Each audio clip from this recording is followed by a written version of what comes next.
Então, pessoal, todos bem? Você não pode intentar passar nos concursos da advocacia pública ou nos concursos ditos grandes sem conhecer precatórios. Esse tema, esse assunto é multidisciplinar. Precatório cai em direito constitucional, precatório cai em direito administrativo, precatório cai em direito financeiro, mas precatório tem recentemente um novo tema do Supremo, o tema 1360, e você precisa conhecer. Não dá para pensar em passar nos concursos grandes sem conhecer precatório e sem conhecer a jurisprudência Supremo e STJ construída sobre esse assunto.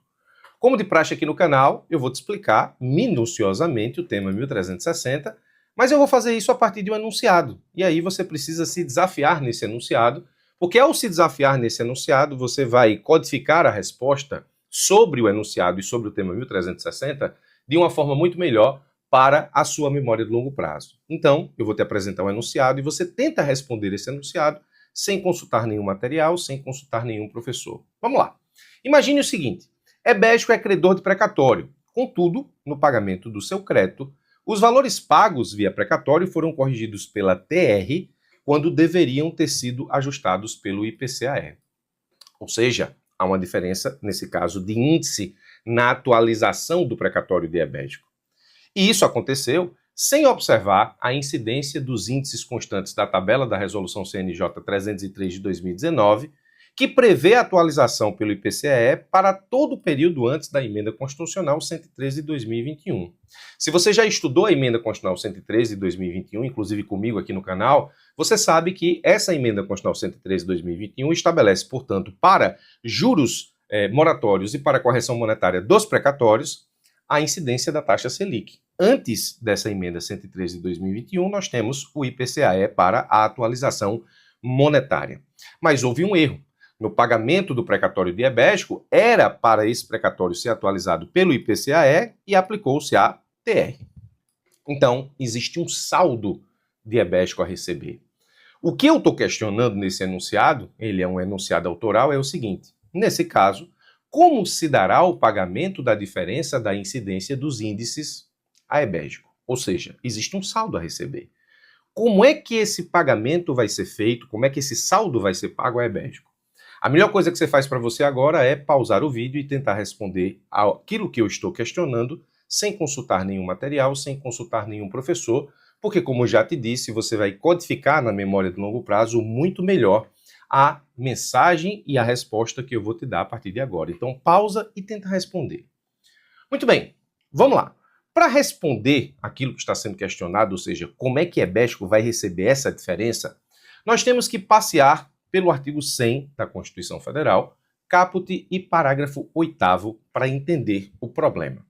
O artigo 100 diz assim: os pagamentos devidos pelas fazendas públicas federal, estaduais, distrital e municipais, em virtude de sentença judiciária, far-se-ão exclusivamente na ordem cronológica de apresentação dos precatórios e à conta dos créditos respectivos, proibida a designação de casos ou de pessoas nas dotações orçamentárias e nos créditos adicionais abertos para esse fim. Aqui está a previsão da Constituição Federal acerca do sistema constitucional de precatórios, que é a forma escolhida pela Constituição Federal para que os entes federativos condenados em sentença judicial transitada e julgado paguem os valores decorrentes dessas sentenças.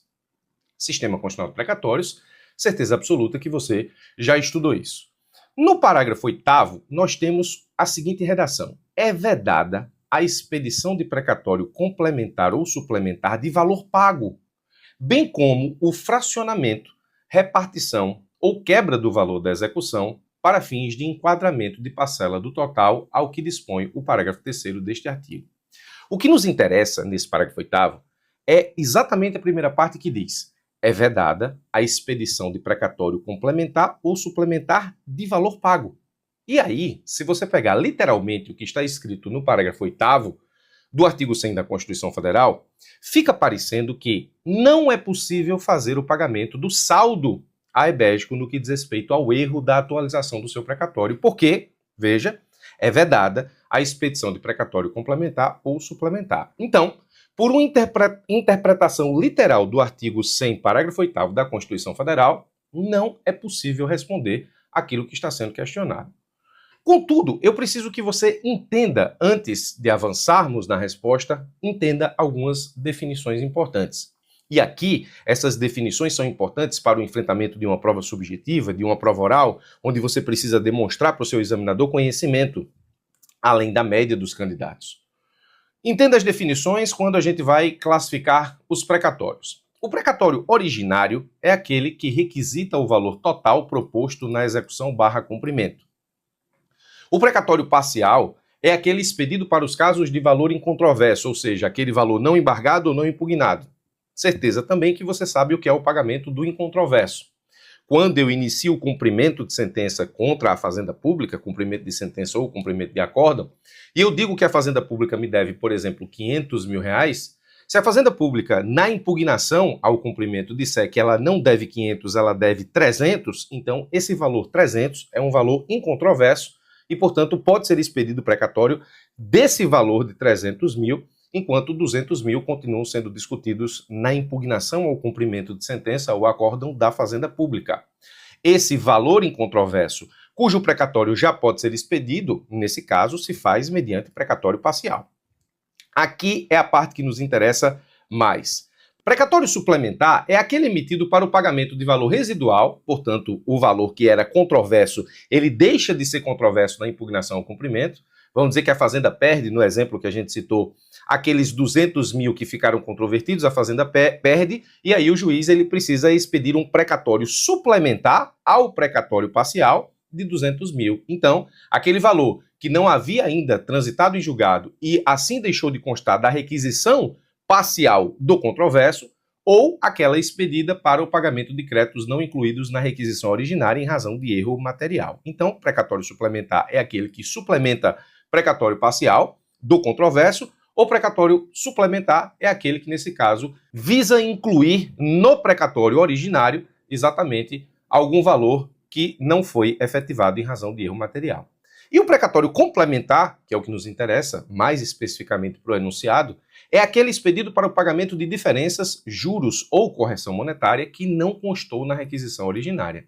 Nesse caso, os juros não são o caso do nosso enunciado, o caso é de correção monetária. A correção monetária foi efetivada de forma equivocada, por um índice que não deveria ter sido aplicado, gerando um resíduo. Então, a correção monetária correta não constou da requisição originária, então nós estamos diante da possibilidade de um precatório complementar. Contudo, você viu lá na Constituição Federal que é vedada a expedição de precatórios complementares ou suplementares de valor pago. E volto a dizer, por essa interpretação literal, a resposta ao nosso enunciado seria, portanto, pela impossibilidade do pagamento.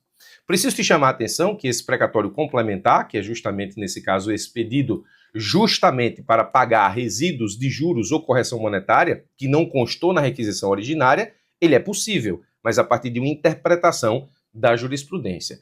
Contudo, esse precatório complementar, ele entra normalmente para a fila de pagamento de precatório, ou seja, para o final da fila no momento da sua expedição. Não pula para o início da fila em razão do pagamento do precatório inicial. Portanto, esse precatório complementar, ele não vai colar no precatório originário.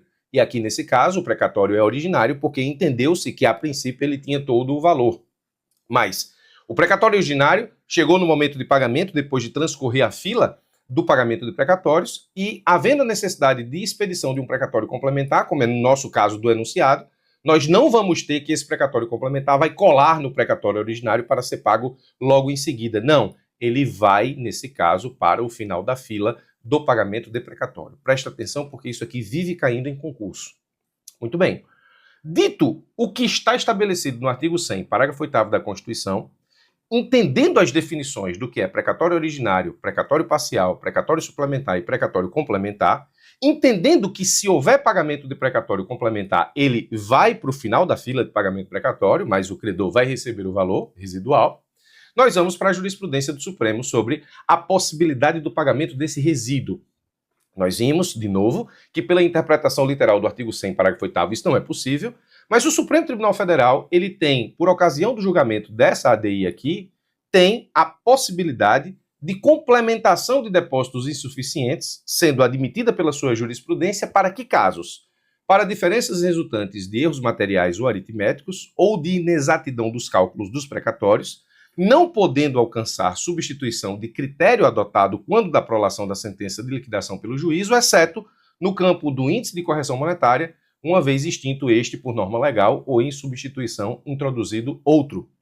Professor, não entendi nada dessa passagem. Não tem problema, vou te explicar de uma forma melhor.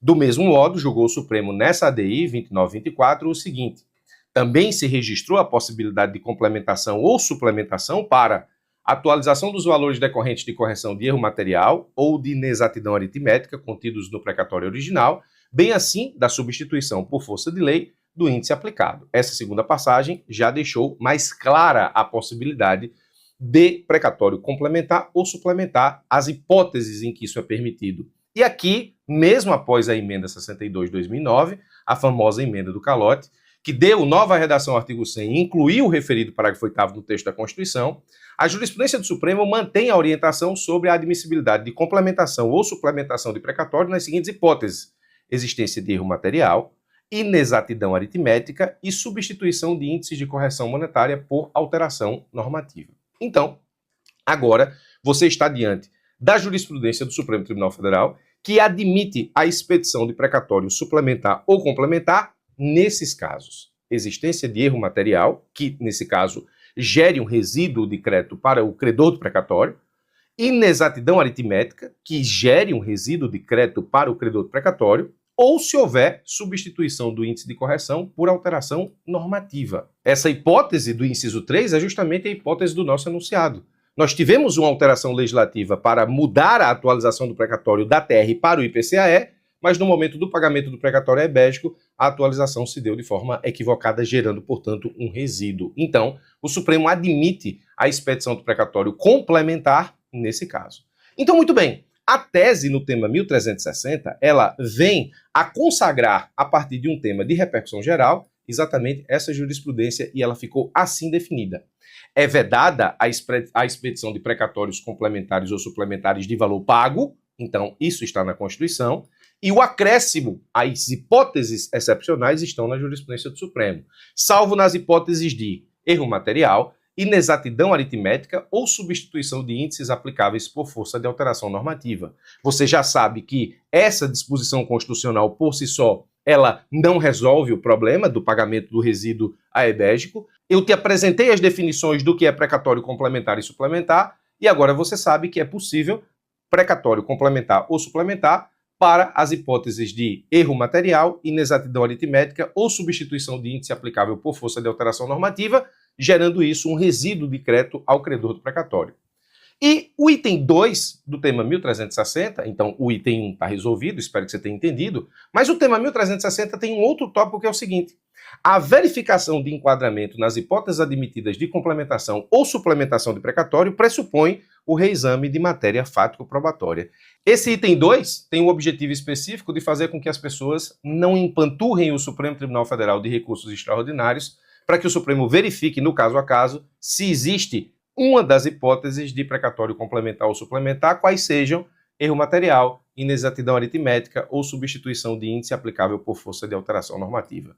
O Supremo diz claramente a verificação, ou seja, a análise, caso a caso, do enquadramento nas hipóteses admitidas de complementação ou suplementação de precatório pressupõe o reexame de matéria fático-probatória, e ao reexaminar fatos e provas, nós temos a impossibilidade do manejo do recurso extraordinário por meio da súmula 279 do Supremo. E aqui eu digo, sobre o item 2 da tese, o Supremo não vai reexaminar fatos e provas para analisar cálculos de precatórios, súmula 279 do Supremo, ou seja, a hipótese que atrai a aplicação da tese do tema 1360 deve ser incontroversa nos autos, ou seja, não é possível levar ao Supremo via recurso extraordinário, nessa situação, nenhum tipo de pretensão que faça com que o Supremo tenha a obrigatoriedade de, para configurar o tema 1360, estabelecer, portanto, a análise de fatos e provas para saber se houve, de fato, erro material, inexatidão aritmética ou substituição de índice de correção monetária por alteração normativa.